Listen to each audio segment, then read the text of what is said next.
They were brilliant fights, man. Both of you, and I like how it went backwards and forwards because you had 10 rounds between you. You came out and implemented a game plan that he stifled in the first. Correct me if I'm wrong, because I'm saying this. Yep. You came out with a game plan. And correct me if I'm wrong, because we didn't. About first fight or both? Both. Yep. Because I never like just for audience. We never spoke before those. No. We never spoke before you fought Max and before you fought him the second time. I think I spoke to Joe in between there, but I never spoke to you then. So I'm not privy to that. So I'm guessing this. You went out there the first fight to take him down, to try and take him down, or to implement but you couldn't, and then you implemented the calf kicks. Or was that the calf kicks from the start the plan? No, look, to be honest, it was obviously looking for a takedown was always going to be there, but it wasn't something I was going to chase. There was a whole stand-up, I was going to say formula, but game plan that we had to stick to, and it goes detailed. If we knew that he's really good with his distance, and so with things like that, we knew that we're going to pull up short, up high. So again, we had pull up short. And so again, high.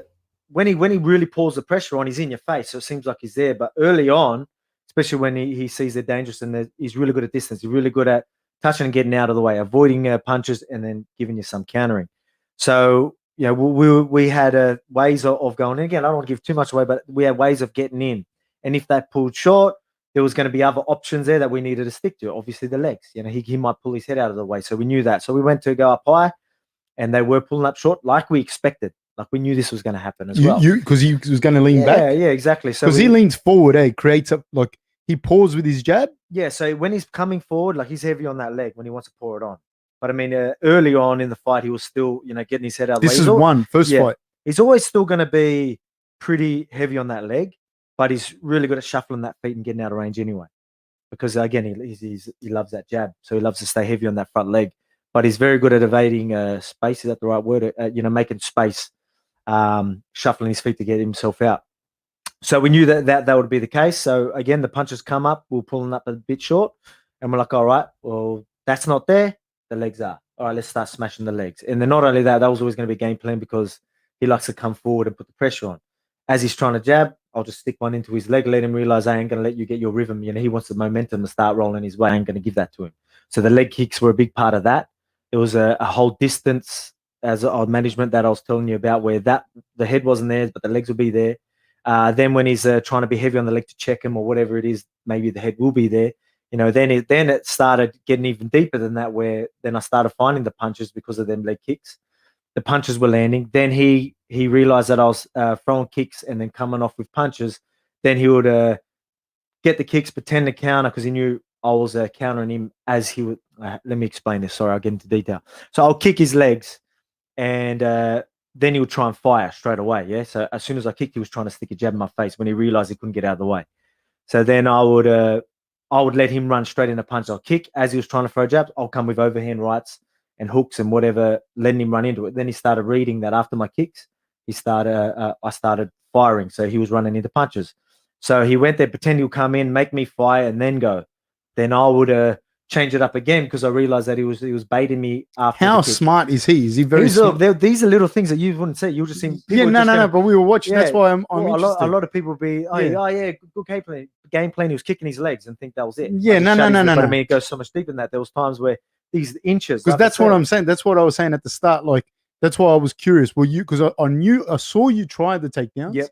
And you couldn't get the takedowns on him. Yep. And then I saw that vocabulary go back and forwards between you in the stand-up that now you're explaining. Yep. And that's why my question is, how smart is he when you're fighting him? Mate, he is. And again, I'm only getting in the physical side. There was that physical battle, and then the fight IQ battle that we were having. Physical battle, fight IQ, and then you had the mental battle, where that's why we were talking a lot in there. That was because he's the type of guy, he wants to break you mentally and physically. He gets in your face. And he will do it like he's not a cocky bloke, but that's just how he gets in your head, and he wants you to know you're crumbling.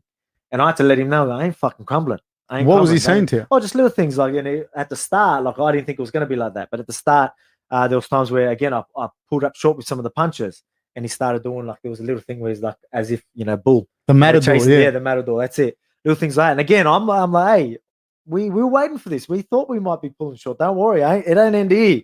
we got a lot more tools in our belt. We've got a lot more. Did you say something back?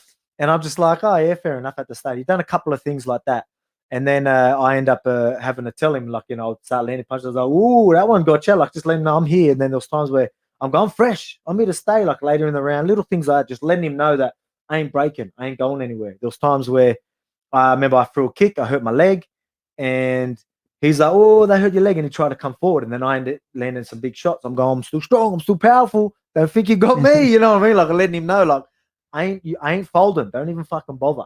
You know what I mean? Again, it was a respectful type of mental battle. Yeah, shit but talking. I mean, it was the shit talking, but it was purely just the mental side of things. It wasn't because that you're a little bitch. It wasn't like that. Half the time I was sitting there going, hey, you're a sick guy. Like, I literally was saying, like, you're a legend. Like, you know, I was saying that. Even after, I remember after the fight, he was on Joe Rogan podcast. Oh, sometimes he's going, man, you're a legend, you champ. Like, I was saying stuff like that. I was like, we try spinning back kicks and stuff, and I just respect people that are, you know, that are trying game. Shit. Yeah, you know what I mean? That gamesmanship, you know, that I don't give a fuck, you know, I respect that. So I'm like, oh, sick, man. You know, how good's that? But at the same time, letting him know that, oh yeah, I'm having fun in here. I ain't going anywhere. And, you know, even later on, he'll think that the tide will change, and then I'll just stop it mentally and physically, let him know that, hey, you ain't getting no momentum. I just kept, you know, chopping that down. But again, I don't want to go too detailed into the fights, but there was a little chess match where I'm talking inches. There was he would bait me, make me go, then I would know he was baiting me, so then I would follow up because, you know, he thought he was going to pull back and then come, but I would double the punch. So, you know, again, I'm just trying to make it as basic as I can. You don't want to, sorry, Alex, to interrupt you. Yep. But just to clarify this, you don't want to go too much into detail because you might have to fight him again, or you don't want to go too far into detail because of the audience? Well, people probably might not understand where I'm going. Nah, they love it. And they love it. Please go into it. Not just that. Obviously, this is, again, like I want people to know that it isn't us just, you know, again, they everyone wants to just see us flat-footed and fucking just swing it. Gladiator style. Look, we all love to see that. But when you're going to talk at the top, there's levels, and you know what I mean? There's the little details that people aren't going to pick up on. This audience loves it. So if you can talk about it. Well, that's what I mean. So again, there was times where yeah, so I'll throw the kick, and then he'll try and put that pressure on me still. So he'll try, and every time I throw a kick, he wanted to stick a jab in my face. But I knew that was coming. So I'd let him run into punches as soon as he wanted to get one on me. So he started running into punches. So he's like, all right, I can't do that. After kicks, he would like sort of fake, pull back, let me throw, and then come in. And then I realized that's what he's trying to do. So then I ended up, I would end up like, say I would kick, get out of range as he's walking forward. Then I'm talking a couple of inches or even holding a punch for an extra half a second. Little things like these little tiny details that were just trying to break my rhythm, break his rhythm. You know what I mean? Little things like that. So it goes right into detail with, we're doing this in so many different areas. But, you know, there was a little chess match that was happening the whole time. And then I just had to make sure I wasn't doing the same thing too many times because he's a smart fighter. So, you know, he catches on quick and he'll make you pay for it. So I just had to let him realize there's nothing that he's going to catch on to him because I'm just going to give him something different every single time. While he was trying to figure me out, he was just eating shots, eating kicks, eating punches. And when he thought he had ants, he would run into something else. And, you know, that's why I feel like, you know, when I felt like, I don't know what it looked like on the outside, but the whole time in there, every time he'd done something, I had an answer for. And, you know, it wasn't going his way. Like so the battle inside, we felt we were winning the whole time, like no dramas. But again, you know, when people can think however they want, you know what I mean? Especially, that first fight, there's a lot of people that are going to try and say, I lost both fights, and people are entitled to their opinions, you know what I mean? But again, you know, we felt we were well ahead that whole fight, and yes, so did the judges. I have a question for you. One of the combinations I've seen you throw, not just in that fight, but I've seen you throw this combination before, where from orthodox you throw a lead left low kick, and then you step in a southpaw and throw it down. Is that something that is natural to you to throw, or is there something that you saw as opportunistic against certain opponents? Or is it something that that's a nice combination you like to throw, like Aldo's liver shot? Yeah, like it's something that I've used that worked, but again, there's a whole like sort of formula of the ways we fight, and you can do it like, you know, these formulas, or like we said, like say wrestling and all that, you're going to have principles, and you know, there's going to be things that you do, and you can use them in so many different ways. So that's something that, like, there's a formula, like, we will get told a formula that, that the team will have a formula, good formula of how to do things, and then you could use it however you want. And that's something that not many people will do that, but that's something that's just worked for me. I've felt that it really works. But again, it's not something that you could just throw whenever. It's still broken rhythm, and it's something that, I need to do things before that to bait them into something like that. You know what I mean? And again, I'm trying not to give too much away, because these are my tricks we're talking about here. You know what I mean? Like, sorry to bring that up. It's just something that I find it, because when I say that, like, say for example, if I explain, like, sometimes, I'm talking to someone, or sometimes I might be doing like a PT class with someone, like someone that thing, and I say, like, such and such guy throws this, or I might say Volkanovski throws that, but I try and, like, and I say to him, like, this seems real simple. My mum could throw that, but my mum can't do the timing and the setup and know when to throw it. And that it's not a flashy combination, but it's like, to throw that kick and then step to southpaw and throw it again. There's so many things that are happening with the footwork, with the timing, not getting caught on a counter, not getting caught, because as you switch to southpaw, you don't want to get caught with a lead right hand down the pipe. And to have got to the point where you got the timing down that you can throw that is very impressive. And that's why I just asked you about that combination. Well, one thing that obviously worked with him is, again, he comes forward with that jab a lot. So, I would either, kick and then get out of the way, because I knew he was going to come. So that's, again, when I say I was making him run into my punches because I knew he was coming forward, I wasn't just doing that every time. I'll kick him, make him miss. Kick him, let him commit, let him run into something. Then he'd be like, fuck. And then, you know what I mean? There was little things like that. So I kept breaking my rhythm and things like that, kept just changing it up on him. But with that one, that's why that one was working a charm with him as well. Like, I kept landing that because he would come forward. But then he would go southpaw. It would still work beautiful. Like, I can say, now I'm going off track because I've explained that. But what you're saying with the timing of things and all that is totally different. But people don't understand, even with a simple jab, that I could use a jab in so many different ways. People be like, oh, he's only allowed a jab. That means he can only jab. But as in, everyone's going to see it coming. But I can change the timing of that jab. I can throw fake jabs in front of it. I can half commit to a jab. I can fully commit to a jab. I can change the distance of the jab. I can loop the jab. Or, you know what I mean? Like, or, just anything. There's so many different ways and timings and all these little things that I can throw that one movement. But then you've got all these other tools, all these other combos, wrestling, jiu-jitsu. Can you explain, when you're fighting Max, because this isn't going to be a segue directly, but it will eventually segue into his fight with Keita, which I want to get your opinion on. Can you explain, when you're talking about with Max, two things?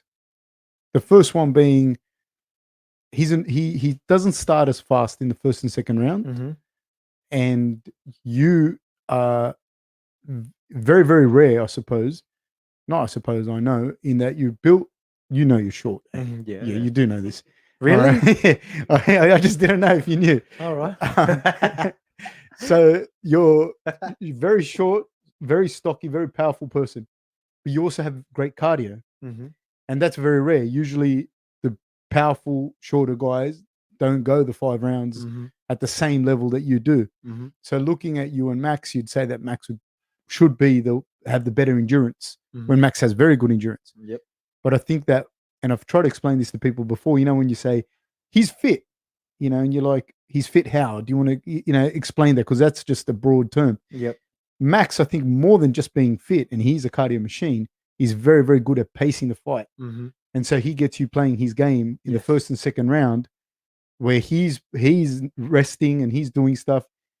And so the second question that I was going to say is, he has a false distance. He creates a false distance using the jab and using the lean in. Can you explain the combination of those two things? And you obviously knew this going in. So did you go in there to push him in the first and second round, or did you just go in there to break his rhythm, and that pushed him as a result thereof? Well, again, I was going to break his rhythm.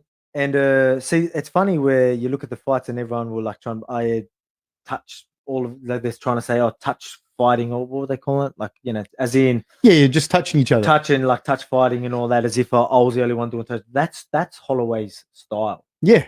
Holloway is a pitter batter puncher. Like he goes, he just boom boom, doesn't commit, and that's why he can go for a long time. He won't commit, knows when to commit, but a lot of time he's not committing. A lot of times he's just in your face, sticking things in your face, like you said, like, you know, blah blah blah. Then he just comes forward and marches punches. As soon as you start to break, he pours it on, and that's when you really see him come forward. That's why it looks like, yeah, people might say slow starter, but he's trying to get in their head, wear him down, and you know, obviously everyone's dangerous in the first round. Everyone's dangerous, so everyone's eager to throw a punch. Everyone's eager, you know, trigger happy. Everyone's a fast twitch. The first round, that quickly changes, and you know, Max is really good at, you know, doing that. Like, you know, obviously being where he's still got to be safe. Sometimes he still gets touched because while he's trying to wear him down, but then he really pours it on. And he's just a cardio machine. Again, he's not the most explosive fighter, so he's like a Nate Diaz, Nick Diaz, and some people have just got different. Like sort of again, some people are very explosive, some people are like, you're just really endurance based.